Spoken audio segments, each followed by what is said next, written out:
Oh, wow, yeah, man, it's Pizza Film School. About to learn about the movies, man. Whoa, it's real cool. And who else better to tell me about why certain shots go together than the best ever? Ant and Joe is like Kobe and Shaq. And Ant is obviously Shaq. But forget who's taller than blockbuster ballers. And now let's get ready for class, where we at saying, hey, yo, it's the Russo Show. Hey, yo, it's the Russo Show. Hey, yo, it's the Russo Show. All right, everyone, welcome to the 5th episode of Pizza Film School. Today we will be talking about the movie of the week, No Country for Old Men, directed by the Coen Brothers.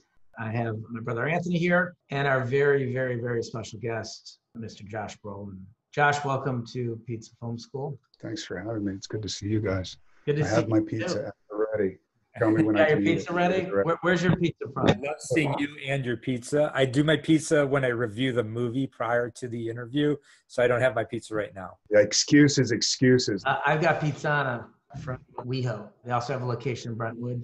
I'm doing gluten-free, and they crush it. I think this is good too. I don't even know why. I largely eat vegan, although not exclusively. And there's this place called Triple Beam here in Los Angeles in Highland Park that does a Roman-style pizza, which is served room temperature. It's kind of long, heavy veggie. It's kind of like a ratatouille they put on top. It's delicious. Now you're up at the ranch now. I'm up at the ranch. I spent most of the quarantine up here so far, in the middle of nowhere. I can't see a house from my house. Hence the bad internet connection. Well, we appreciate you talking with us about one of our favorite films. This came out in 2007. We were early in our career at that point, and I remember seeing this in the theater and just thinking, I don't know, maybe we should quit because we will never make a movie as good as No Country for Old Men. This is my modern-day Citizen Kane. There's not a wrong shot, frame, edit, lighting, casting, line. It's so impeccably crafted. The Coens are in my top 2 filmmakers, and they're at their height of their powers here. Anthony and I grew up on genre. It was very important to us as kids. We love people who deconstruct genre, and I don't think anyone's done it better than the Coens. They elevate while they deconstruct. Llewellyn Moss is one of my favorite protagonists. I can't remember the last time I was in a theater where I wanted somebody to win as bad as I wanted Moss to win this movie. I think everyone's favorite films are about seminal moments that they've had in a theater, right? That's why a movie becomes a favorite. And when I was watching this, Moss dies at the end of Act 2. I literally sat there for the rest of the movie going, this can't have happened. And the way they shoot it, it's classic Coen Brothers, is you barely see that it's you that's dead. You have to catch up to it. You're like, wait a minute, it was off camera? Did they really do this? I was invested for 90 minutes. Incredible acting between you and Kelly MacDonald. I wanted them to get out of their life so bad, and it broke my heart. And I was stunned, and I went, wow, they just completely subverted expectations. Only when you are incredibly gifted at screenwriting can you fuck with screenwriting to such a degree. And that's why I always marvel at this movie. The Coens always elicit such amazing regional specificity from their actors and from performances. We talk a little bit about the process. Are you working with a dialect coach? Are you? When we were doing the movie, you know, people always say, like, what did it feel like doing the movie? Or it must have felt really special. And it was the opposite. There was nothing special about it. Even though it was special because it was a movie with them, it was special for me because I had only struggled, with the exception of maybe doing Flirting with Disaster with David O. Russell, doing Grindhouse with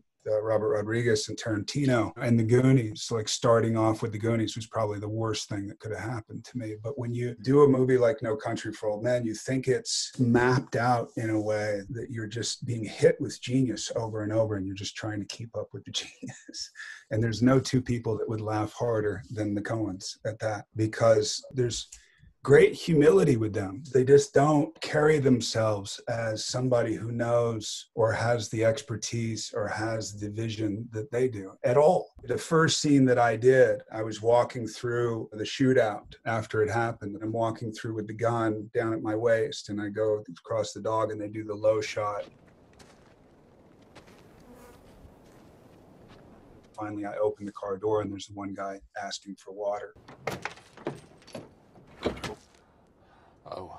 And I did that first take, and Joel came up to me and he said, man, that was a really good Robert Duvall. I want you to look on me like I was, well, God. And I was like, what the fuck? I'm not trying to do Robert Duvall. And then he just walked away. So it's like, that was the tone of the entire film, you know, which is let's fuck with Josh today. You mentioned at the end, that shot, is that Llewellyn? And if you ask people, people go, Chigurh killed Llewellyn. No, he didn't. You know, and some people are convinced that's what happened. The Mexicans killed Llewellyn. They came in later to do additional shots, and they did a close-up version of my face because it was obscure. It was too far away. The shot's too wide, and you can't tell if it's a Mexican or if it's Llewellyn.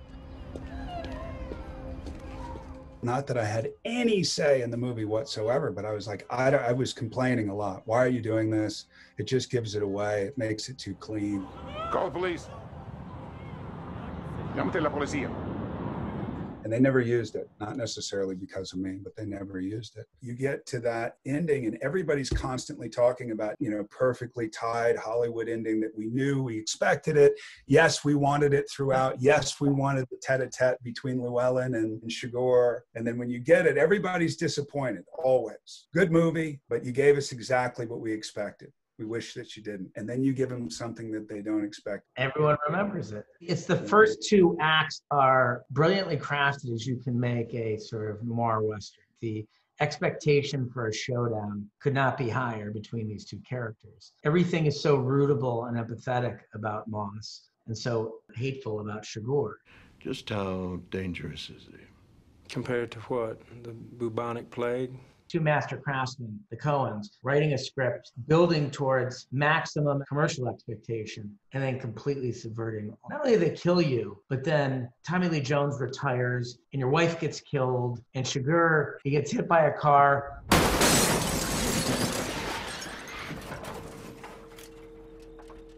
And he gets out and he just walks away. Like, they just take your nose and rub it in dog shit. Mister, you got a bone sticking out of your arm. All right, let me just sit here a minute. Are the Coens that nihilistic? Do they come across that existential and nihilistic? Anything to make them chuckle, they will go with. The novel by Cormac McCarthy is a book that the producer Scott Rudin had brought to us, thinking we might have an affinity for it, and we did. But what they changed in the book is that Llewellyn picks up a hitchhiker in the book, and there's like 45 brilliant pages that Cormac wrote. And they turned all that relationship into Llewellyn seeing the girl at the pool in the hotel.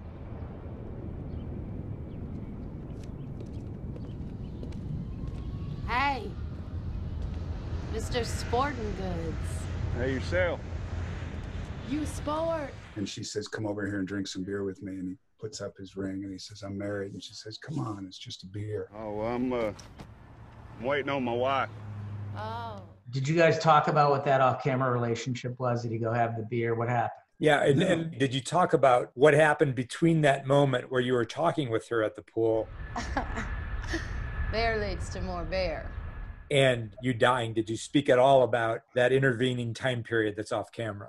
Not in the least. Everything has been worked out in their heads. You know, Javier had a lot of questions in the beginning, and it really bothered him because they didn't answer a lot of them. So he was like, why would Chigurh do this? And, you know, where would he come from? And he doesn't read that he's from Spain, but I'm Spanish. So how does that fit in? Whatever questions he had. And then we would go out to one of the few restaurants in Santa Fe. And then I would listen to him complain a lot. And then I would act as if I was really good friends with the Coens, which I was not, about why they were probably not answering because they wanted him to discover for himself his own motivation, which is totally made up. And I don't know where that came from. What about the accent? Kelly MacDonald, where does she get that accent? Is she working with a dialect? Kelly MacDonald's accent, that was a flawless West Texas accent coming from a Scottish woman. You can't understand her native accent. Yeah. I couldn't. It's not as thick now, but then it was so thick. I would have conversations with her and really have picked up maybe 20% of what she was saying. I would nod a lot and smile. I don't know how she did that, but she did have a coach on set. I think it's a Coen Brothers film.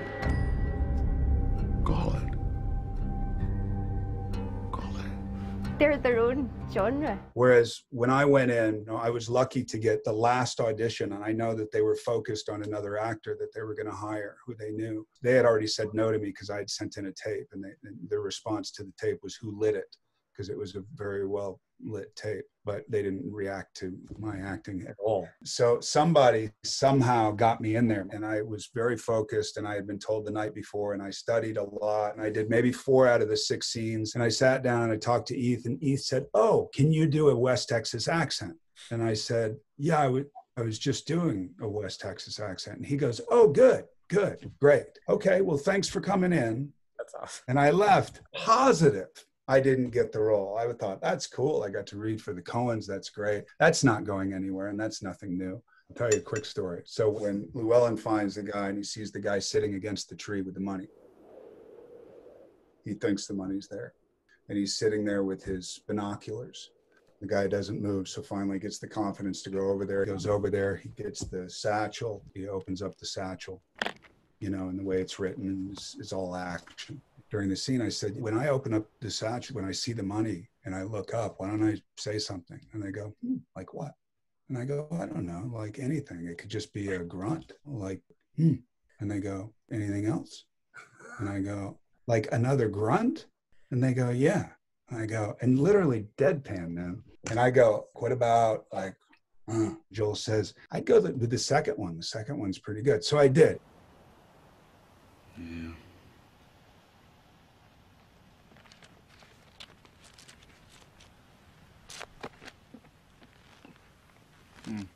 And every time we screened the movie, when that grunt happened, I could always hear Ethan laugh.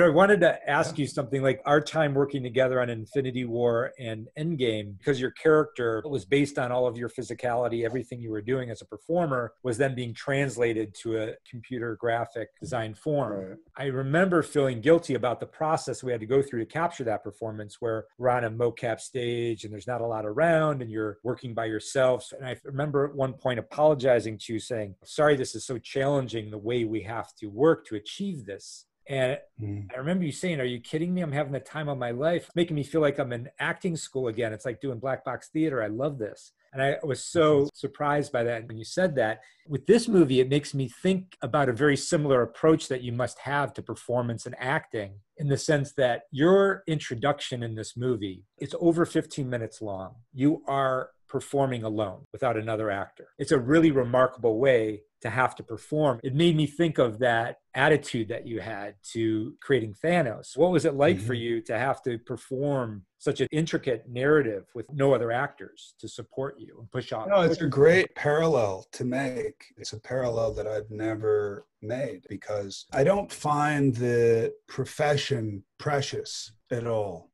And I seem to work with people who are very good at what they do, but also don't find it precious. There's not a lot of ego. I don't find you guys having a lot of ego. And I don't know how, because, you're directing very large movies. And I've been around a lot of ego, and I don't do well with it, only because I think it's not creative. I think it's about you. A parallel between you and the Coens is there's a great humility that keeps going back to human behavior and an active imagination. And what was great about Thanos, and what I was saying about black box theater, and it's a quippy thing to say when you're doing publicity and all that, they don't understand what that means, nor do they care, because it really did mean something to me. It was like the Zero Finance version is you don't have a gun, so you use some glasses to make it look like a gun. And that's what you do. You resort to your imagination. And when you felt like I was getting lazy, you'd come up and you'd be like, remember in Scarface when fucking Pacino was up there and he's doing all the blow and he fucking takes out the gun, and I'd be like, yeah, I remember. I'd get so jazzed by it. What the Coens are very good at, which you guys, in my experience, you're very intuitive in that the Coens know when not to get in the way. They put a lot of emphasis on casting, and a lot of people wanted to do that role. And why was I given the role? It made no sense. I'm of no value to them or to a studio at that point. So they gave me the role because I was right for the role. I filled aspects of that character, and I had enough imagination, enough creative confidence to be able to grow from that. And they knew that. That's why they felt comfortable fucking with me, because they knew that I just need to stay alive. My cells need to be vibrant. And they created a setting that was very conducive to a very simple creativity. And I felt your movie was exactly the same thing. No matter how big the movie was, I don't remember how big our movie was. You have to be intuitive in that process because you have an incredible actor in a pair of pajamas with ping pong balls all over their pajamas and a helmet cam, a bunch of risers, and some green screen. If you're not focusing on trying to capture emotional truth, there's not much to focus on from an execution standpoint or from a performance standpoint. So you'd have to find, like you said, like a black box theater would do, it would strip everything away. So all you're focused on is the emotional truth of what the actor is doing. One quick issue would be Carla Jean and I are doing a scene, simple scene. I come in with the satchel, I go in the back. She said, what's in the satchel? Where'd you get the gun to get in place? And then we sit down and we have a scene that ends with, like, if you don't shut up, I'm gonna take you in the back and screw you. You don't need to know everything, Carla Jean. I need to know that. Keep running that mouth of yours, I'm gonna take you in the back and screw you. Big talk. As we rehearsed that scene, we were looking at each other during the scene, and it didn't feel right for some reason. And I come up to Joel and Heath and I go, it doesn't feel right. And they go, why?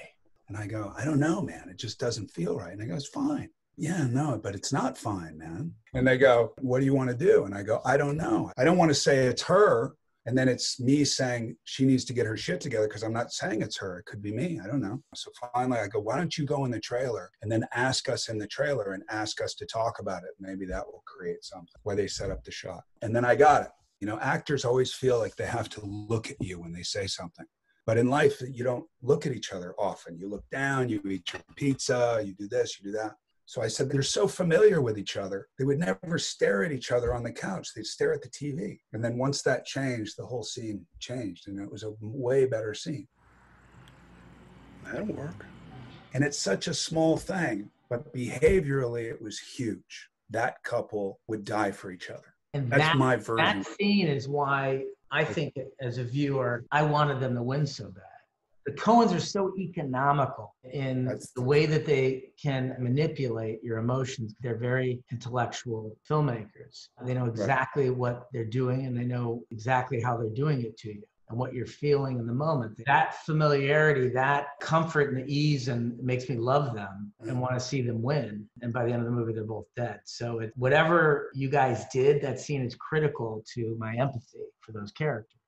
And to me, that projects how it's almost brother-sister. You know, these guys are in for life. I got a bad feeling, Llewellyn.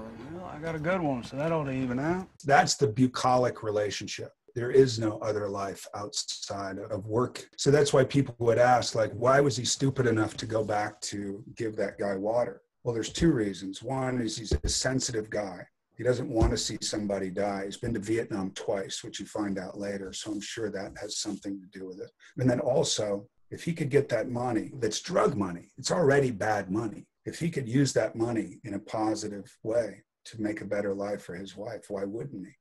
That's a bucolic mentality. And how the Coens know that, I don't know. You going back to give water is another part of that manipulation. I mean, I'll get in the story structure in a minute, because part of what we do on Pizza Film School is break down the structure of every movie that we talk about.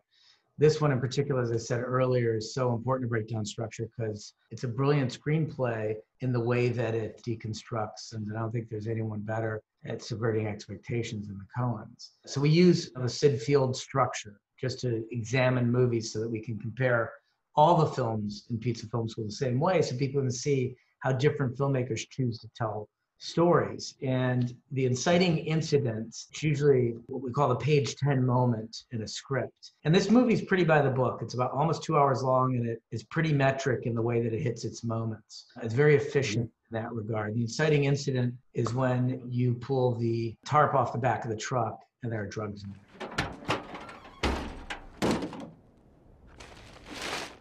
That is what leads you to know that there is money somewhere. This is a shootout. The drugs are still here, which means there's probably money nearby. And then you start going through the thought process of tracking where that money could have went. And then you go find the money. And he asked the guy, where's the lone wolf? Ultimo hombre, last man standing. There must have been one. Where'd he go? Traditionally, the way we describe it is Act One is establishing the status quo. And the status quo as it exists in this movie is Anton Chigurh exists. He's a psychopath. He murders a cop. You and your wife exist. You're in a trailer. You're a former vet trying to get by, hunting, and you find some money. And so what happens usually around page 17, because page 30 is where the character usually exits the status quo and they can't return to it. Page 17 usually starts to point you towards that exit or starts to accelerate the character towards that exit. You go to give him water. And I think what it does is it illustrates that you have a code as a character. That's another thing that you do that makes me care about Moss, is that he actually cares about the guy. And yes, it's infuriating to an audience to think, why would you go back? Because you were away, you got away scot-free. But it's because he goes back and it leads to his death is why he's such a valuable and rootable character. This movie has one of the greatest page 17 moments of any movie ever. Might be my favorite. Like that moment where when you return with that water and you discover that that guy is now dead. You know, this thing that's been haunting you since you saw him, that you couldn't sleep. You had to go back and deal with this. All right. That decision on your part. And as you're processing that as a character, the very next shot is, and this just kills me every time, is that other truck arriving. And that is the beginning of the end. Part of who the Coens are as filmmakers, they're giving you a paradox very early in the movie that can only play out one way, with the character dying.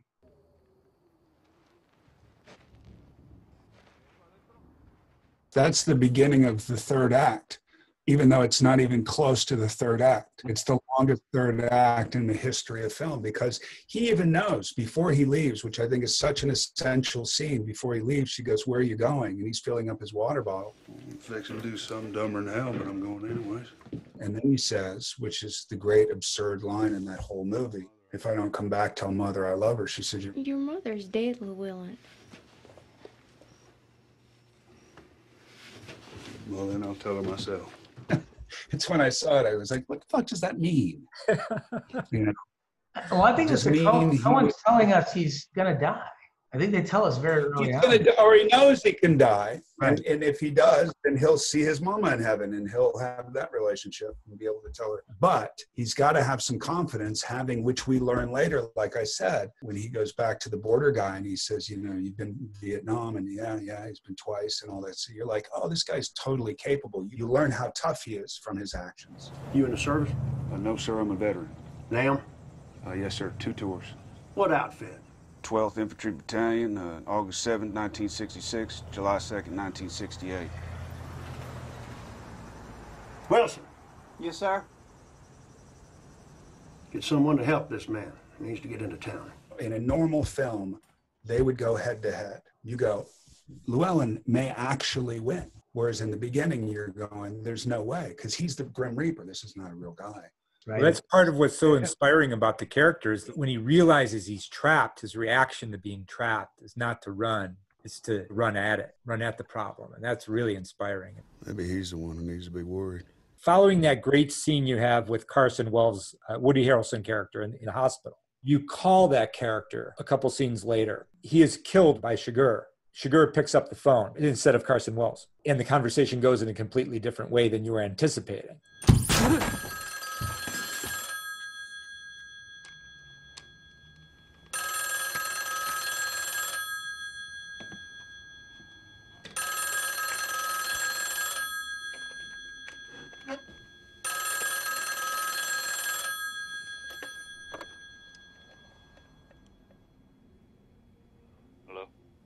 Yes. Shot from the back of your head, which is also, I think, another clue that you're going to die. You need to come see me. Who is this? You know who it is. It's the only scene that I basically have with Javier, and he wasn't there. So his side of the scene was a recording, and I had an earwig in. And in the earwig, they had Javier say a bunch of shit to fuck with me.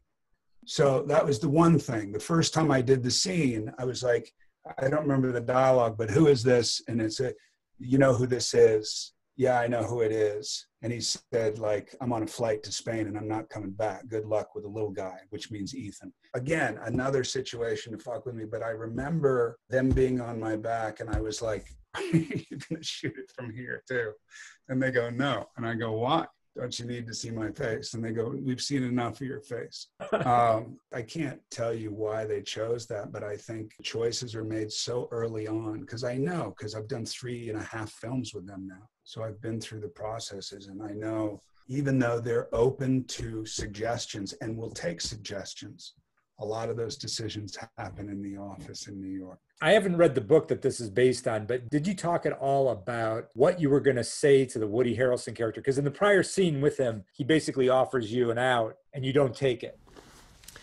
I'm across the river at the Hotel Eagle, Carson Wells. Call me when you've had enough. I can even let you keep a little of the money. And then you call him. Do you know what you were calling him to say, or not necessarily? Yeah, we did. We talked about that. If you look at Llewellyn, it's the only time Llewellyn looks angry. And then he brings up his wife, which I think shifts everything. Why would he go to Odessa? Kill your wife. It makes him more vulnerable. I think is one of the reasons why he didn't make it, is because he started thinking through somebody else instead of through his own. I know when he died on, at the end of the second act, were you like, this is an interesting role? Like, what is that? What attracted you to the part? The fact that he didn't make it to the end? I would have taken any role at that point.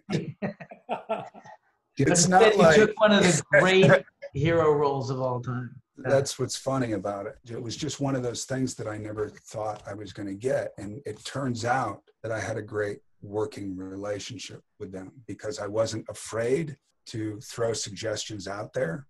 I feel like I'm working at a good pizza joint, and they come in and they go, hey, we have an idea. And you go, what? And they go, what about putting, mushrooms and then pineapple on the pizza? And you're like, yeah, we can try it. Let's try it. But I will say this. I'll say one thing is I did a behind the scenes film, and they'd never had anybody behind the scenes. And I had a camera with me, and I would film them the first 2 days. They came up to me and they said, we don't do that. We don't really allow that. And I was like, oh, no, it's just for me personally. And they're like, yeah, we don't do that. We don't like it. And we've never had any camera on the set. And I was like, all right, well, let me just do it for a couple of days. Not only did I shoot every day that we filmed, but I was this close. I made a mockumentary that's on the DVD that Scott Rudin bought from me. It was given to the Coens and they actually recut it because they thought it was too much. The whole point is that you guys don't have the ego to actually take my film and recut it, and you took my film and recut it. The whole thing is this mockumentary about how awful they are to work with, how we all think they're geniuses, but they're torturous in every way. We really came together as a family. I'm not including, Joel and Ethan here, but we came together as kind of like Hanoi Hilton a bit.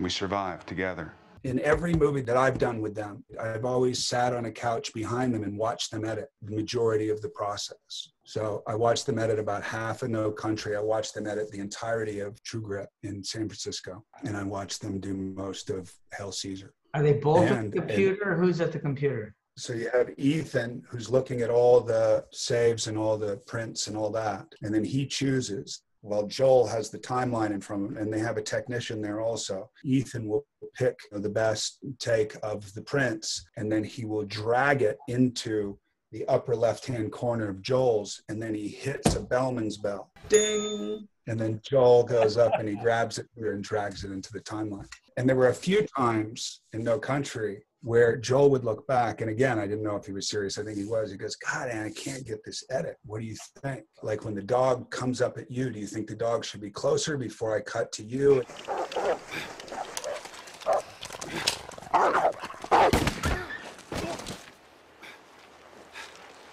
And I said, try a couple of things. Again, I don't know if it was all put on or not. But so I was in San Francisco, and this is a quick story. And I was staying with Ethan at the time, this house that he rented. And I was staying downstairs in like the basement bed.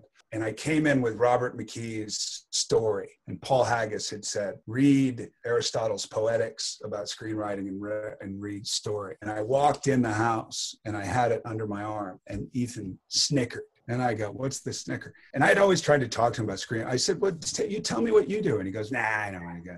And I go, come on, man. If you're going to snicker at the book that I have, and me trying to refine my understanding of screenwriting and all that. And he said, okay, do you want to know? He said, you want to know what we do? And I said, yeah, I do. I want to know. And he said, so we have an idea for a movie. We sit down and we write a scene. And then we look at each other and we go, what would be good next?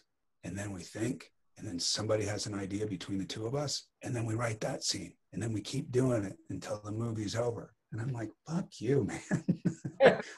Well, it's fascinating because as good as they are, it falls into a screenplay structure. It subverts it, but it falls into it. And I think well, that's what I think a lot of screenplay structure is based on. It can be conscious or subconscious, but there is a pattern that we're all familiar with through our immersion in film narrative.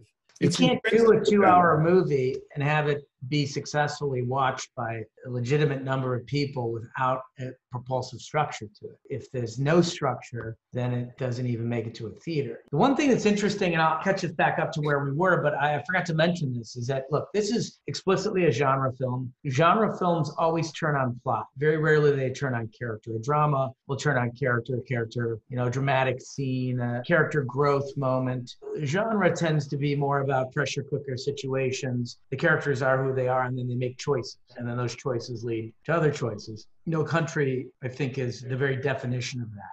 It's very efficient in its genre execution. It's elevated, and part of the way that the Coens elevate is they always imbue their movies with intense thematics. And the thematics really bookend this film. The movie doesn't work without thematics because once the lead character dies at the end of Act 2, there's nowhere to go unless you're moving towards thematics, and that's why everyone always talks about Tommy Lee Jones' speech at the end of the movie. How'd you sleep?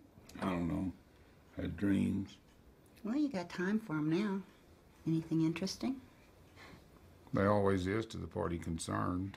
He's wrapping up the thematics. The past can no longer coexist with the present because the present is too unpredictable and chaotic and dangerous, and the rules don't apply anymore. And if the rules don't apply, then we're in existential chaos. So in this structure, they always start with what the movie's about, what they're going to tell you from their heart or their soul about what they're trying to say. If you go look at their films, there's usually an opening monologue from a character in the film. Tommy Lee Jones has that opening monologue, and then, like we said, we jump to your inciting incident. So the inciting incident is finding drugs and money.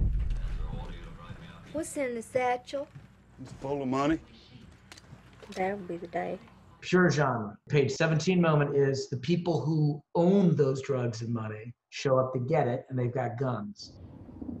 Now, you've made a really complex choice, as we said, a sort of paradoxical choice as a character to go give this guy water, and it nets nothing for you other than leads to your death. And that, like we said, is pushing you towards exiting the status quo and the Act 1 turning point. And this is where the Coens get very clever because they start to, we said this on other episodes, when there are multiple characters in a film, there can be clusters around key story structure moments where each of the characters has something similar to an Act 1 departure. Your status quo changes when you literally go on the run. Like, you're never going to be able to return back to your life. You could have left the money, could have maintained your status quo, maybe get a new trailer, but you can't go back. You take the money on the run. Chigurh gets onto the story, he gets hired to go find the money, and then he kills the two guys who hired him. Give me that.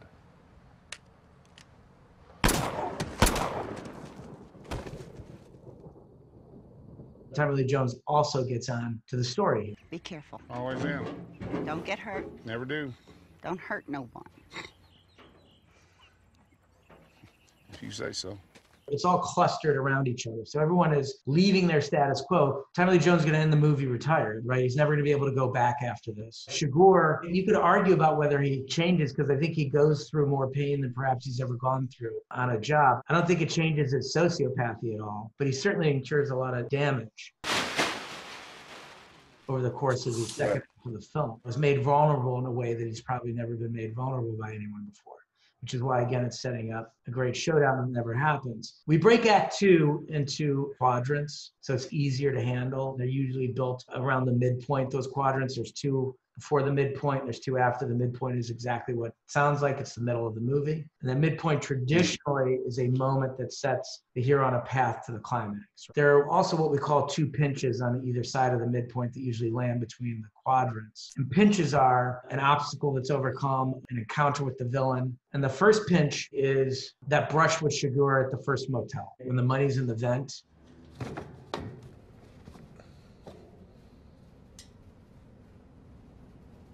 that's a complication. Chigurh is getting close to you and you're able to escape, but that's an obstacle that the character is in that moves us forward in the storytelling towards the midpoint. The midpoint is when Chigurh attacks at the second hotel. Now it's mano a mano. And that is what we think, and this is where the Coens are so clever, is they've set up an amazing midpoint that in any great Western would have been a classic third act showdown. They're going to subvert that. But the midpoint is perfect for that kind of a setup because we have two very clever, really well-trained characters going up against each other and both with very strong motivation. And then we get to the second pinch, which I think is the call with Chigurh. After he kills Wells, where he threatens to kill Moss's wife. Do you know where I'm going? Yeah, I know where you're going. All right. You know she won't be there. It doesn't make any difference. Where's Chase?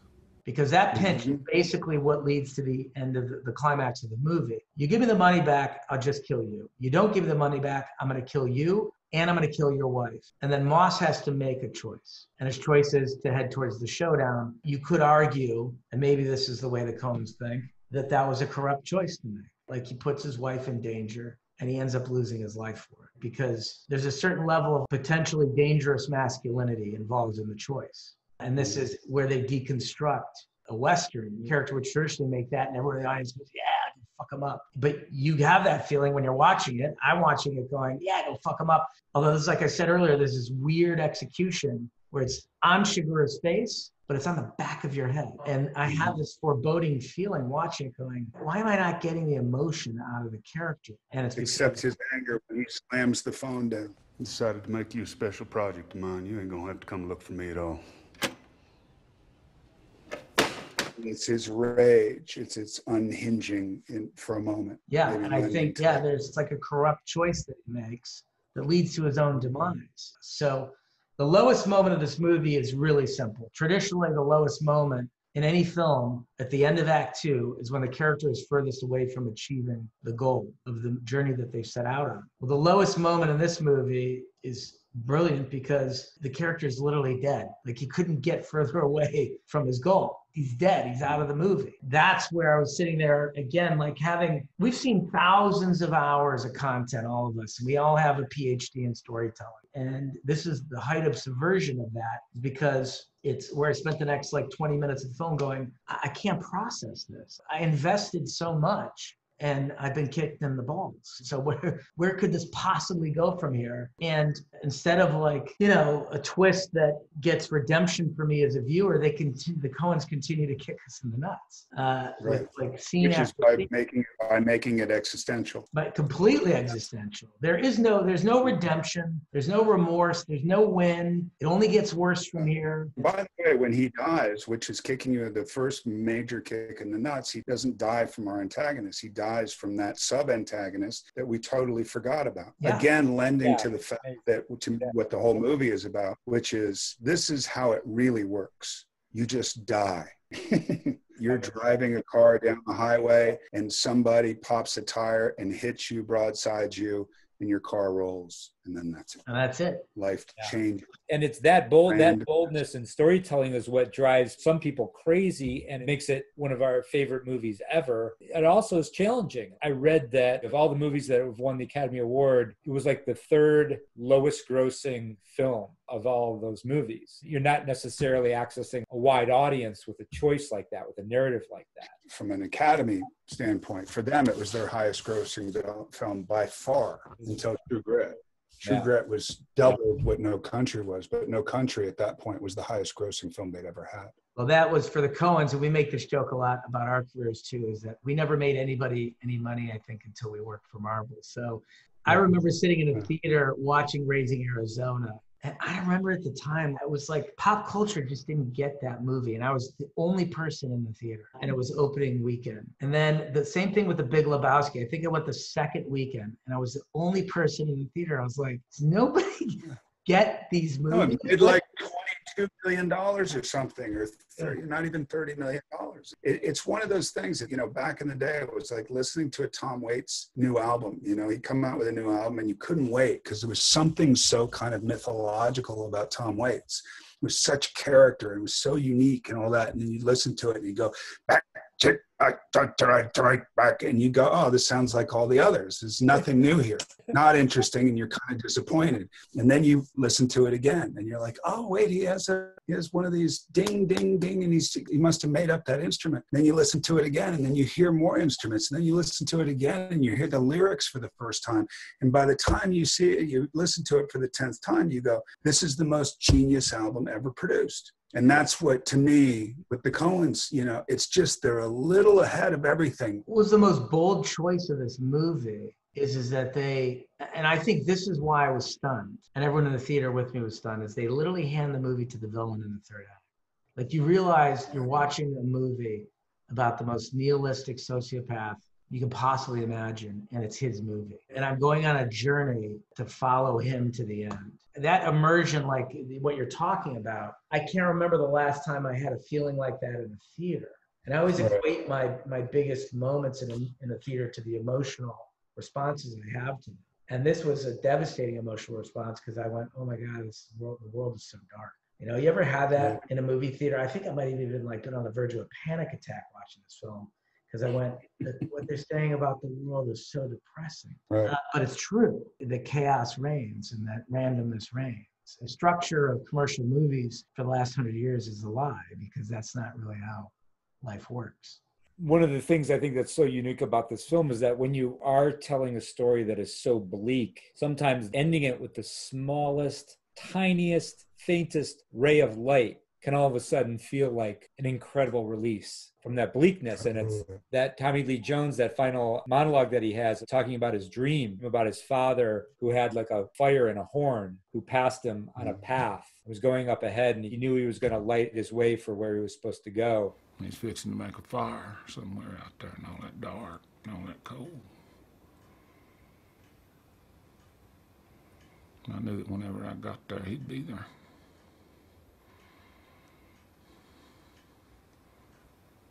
Then I woke up. There's something sad and pathetic about it in the face of everything that's happened in the film. There's something undefeatable about that in the human spirit, this sort of belief that you can't beat out of people no matter how bad things get. That's something else that we really appreciate as filmmakers, that commitment to the harshness of that world and the harshness of that reality, and then sort of tempering that with just something small that gives you everything you need. As depressing as that movie is, like, I saw the movie for the first time with my son, and we got in the car and nobody said anything for 10 minutes. And I was in the movie and I was still so stricken by what I had just seen. Not, yes, I'm in this movie, thank God, finally. You know, it wasn't one of those. It was like, what did I just see? And yet, why is it to some, like me in particular, so inspiring? There's something about somebody just telling you the reality of how random it is that's liberating. I found that, where I go, it's only up from here. Not that I've been knocked down so terribly by the movie that there's a depression. I never felt depressed. I just felt like I needed to recalibrate. The feeling was live more in the present, because it can disappear that quickly. Yeah. And that was the feeling that I got after that movie. I saw the movie 5 times. I just saw it recently, and I haven't seen it since it came out. And the fact that there's no music in it, that's another massive decision. You know, the only music I think comes halfway through the proprietor scene, and it's like it's not even music. It's a low hum. It sounds like an air conditioner or something. It's almost emotional music. You know what date is on this coin? No. 1958. It's been traveling 22 years to get here. And now it's here. And it's either heads or tails. And you have to say, call it. For some reason, when I saw the movie, as objective as I could be about it, I didn't feel energized, but I felt liberated. Where you want me to put it? Anywhere not in your pocket. Or it'll get mixed in with the others and become just a coin. Now, is that all structured? Is that all planned? No, there has to be something about that that's just, you know, when I listen to you speak and it's so kind of scientifically specific to pinches and quadrants and all that, which I love. I wonder how much, as much as I asked them and how much I watched them work, I never was able to see that science. I saw some of the result of their science, and their genius, but I was never able to see the actual manifestation of it. Well, you can be an incredible storyteller purely on intuition. I don't think that's it. I think it's more involved than that. They're more structured than they let on to be. I mean, not only are they great filmmakers, but they're writers for hire. You know, that people come to them with their scripts and say, please make it better. And they always do. Yeah.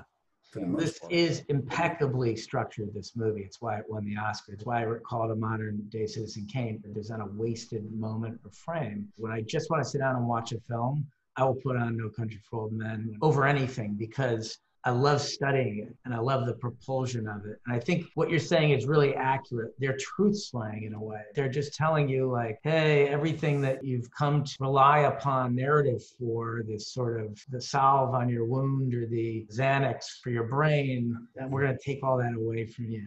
And we're just going to Exactly. Truth. And in that truth is a profound experience, you know, that you can't get from every other movie that is structured exactly the same way. And that's why it's raw. Movie. It's super raw. You know, the assumption is that the Coens are highly, highly intelligent human beings. And so whether they talk about whether they do this or whether it's innate, either way, it's in their brains, and they're putting this down in a way that they know exactly what they're doing. When you study, from the moment you die, they go back to thematics, right? Because that's what you have to do. Otherwise, this movie has no point. It becomes sort of a pointless exercise. When Tommy goes to see the Ellis character, and they sort of talk about how the world has changed. You can't stop what's coming. It ain't all waiting on you. That's vanity. And then the climax of the film is between the villain and your proxy, which is your wife. And what's so beautiful about that scene is she dies more heroically than anyone in the film, because she says, I refuse to guess. Like, it demeans my existence if I guess. Just kill me. No.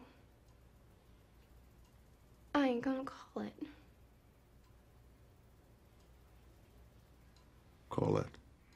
The Coen don't have no say. It's just you. You know, she denies Shigur control over her fate. And Josh, what you're saying is if you're going to find inspiration in the movie, for me, that was it when she said no.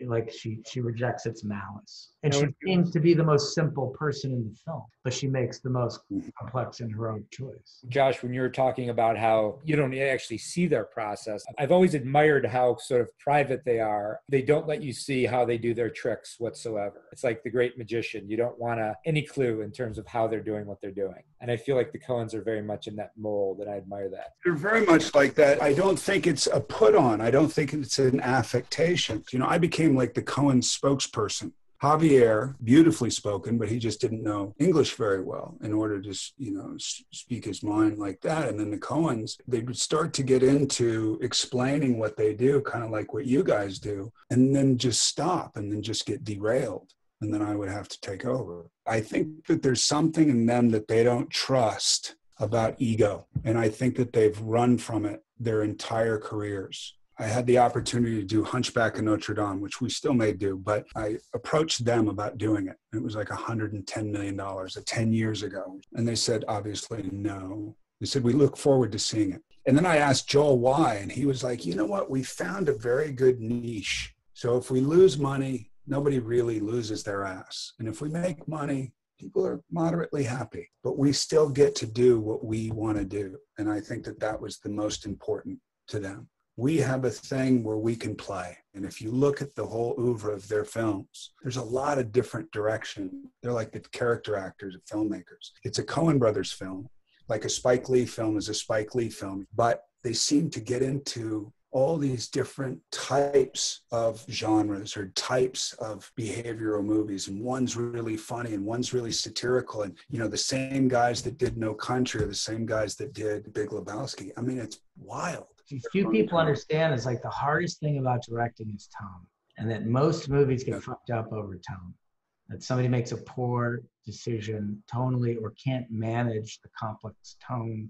And the Coens play at the highest, most complicated level with tone. Again, whether it's a conscious decision or instinctual. You know, yes, being in a theater by myself watching Raising Arizona, everyone caught up to it 5 years later, you know, when it got out. Right, exactly. It took them a while to understand what they were doing tonally, because the movie just was so extreme and in your face. The crazy, the 2x4 cam from Evil Dead, you know, the super wide lenses.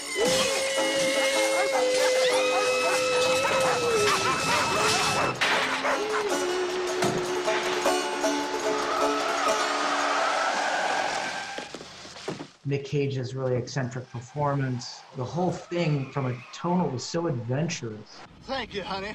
But you really didn't have to do this. You son of a bitch, you're acting like a mad dog. And I just think it caught people off guard, and it took them a while to process it. Lebowski was the same way. Like, it was completely insane tonally. What journey am I going on? I don't recognize any of this, and I'm uncomfortable as a viewer. You know, I think there's a small percentage of people who enjoy that. And there's a large percentage of people who don't. Like you said, they carved out this niche where it's Coen-esque. It's become a major term in filmmaking lexicon. Anthony and I will say it to each other all the time on set. Let's get a Coen wide lens. It's something we refer to constantly. It's just easier for us to talk to a crew by saying, hey, you know when the Coens did this, versus us trying to explain very philosophical terms why we want to do something a certain way. You know, it's just a good shorthand. That you have to factor in Deacons. It's a major force on that set. What types of lens are going to be used, how it's going to be lit. That beginning sequence that we did, Roger was waiting for the clouds to go away, and it just kept formulating. And then if you look at that film, the clouds just deepen the whole experience. That shadow I can't imagine. That's out there. Deacons is perhaps the greatest to have ever shot. I think part of what I love about watching this film, every shot is a picture, and it's cut to just the right length. And when you look at this thing as a whole, to do that for 2 hours is so impressive. And that's why I hold this movie in such high regard. It's like doing. Did I ever tell you the story of when I got it? And I got on my motorcycle, and I was doing a small film called The Dead Girl with Karen Moncrief. And I had to go from one fitting to another, and I was late. So I saw Mary Zofries. And this was 2 days after I got it and 2 weeks before we started. And I was in the third lane, and there's a lady who came right out in front of me, and I hit the car and flew over the car, and I snapped my collarbone in half. Literally, I was in the air so long that I had the time to think, man, I really wanted to work with the Coens. Like, that would have been great, because I knew it was going to be bad. And then I landed, and I heard snap, and I'm a big bone guy, so it was a very large bone that snapped. And I thought it was my neck, and I rolled out of it. I stood up in a panic, and I tried to lift up my bike, and my arm wouldn't work properly. Anyway, so I go to the hospital, find out what it is and all that. And then it comes down to having to talk to Ethan. And I had to convince the doctor, you have to tell him it's a hairline fracture. He said, well, I'll tell him that this will probably heal in about 3 to 6 months. And I was like, oh no. And he goes, well, okay, I'll say weeks. I'll say within 14 weeks or whatever. And I said, no, you have to literally talk only in days and maybe even hours.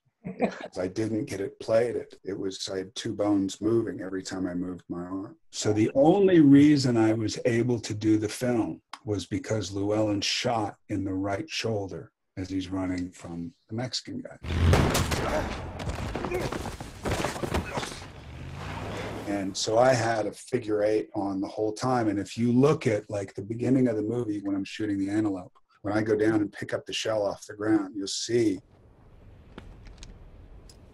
I can't lift my shoulder to put it in my pocket like you normally would. I had to kind of run my hand along my shirt and then put it in my pocket. So yeah, it was broken the whole time. And then you had to get in that river. To get in that river and swim with my arm tucked under I think I had a sling, while the dog Scooby was coming after me. Did it add to your performance, you feel like? Was it I will talk against that any day, any time somebody would ask me that question. But do I honestly feel that way? Yeah. The truth of the matter is, you know, everything was drawn out. We could see the whole movie right in front of us. We were given a book. We could see every shot. And again, they were open to suggestions, but the whole movie was made way before we started the film. Do they do that while they're writing? Are they boarding, or they write it and then they board it? They write, then they draw it, then they get together with Deacons and make changes. you know, like I said, Deakins has a major influence on what they do. And I believe he only uses, with No Country, I think it was primarily 2 lenses. Yeah, sort of like a philosophical approach to the movie. Was going to use it for either wide shots or faces, I'm assuming, right? There's something amazing. One of my favorite Coen shots is when you're running from the truck and the camera's vibrating. Yeah.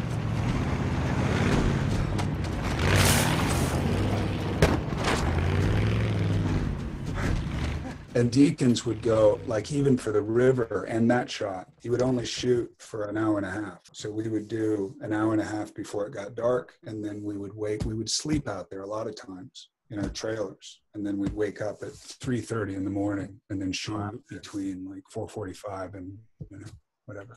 But we did that for several days. Be hard pressed to think of another movie that takes you to sun up the way that sequence does. Yeah, it's funny. In this process of talking to you, I've been able to, because you become so objective in talking about it, and you come up with stories and all that, but this has kind of been this wonderful dive back into what it was really like. It was one of the greatest experiences of my life, and it changed not only my career because of its success, but because of working with the Coens. Other than maybe David O. Russell in a very different way, I liked spending time with them.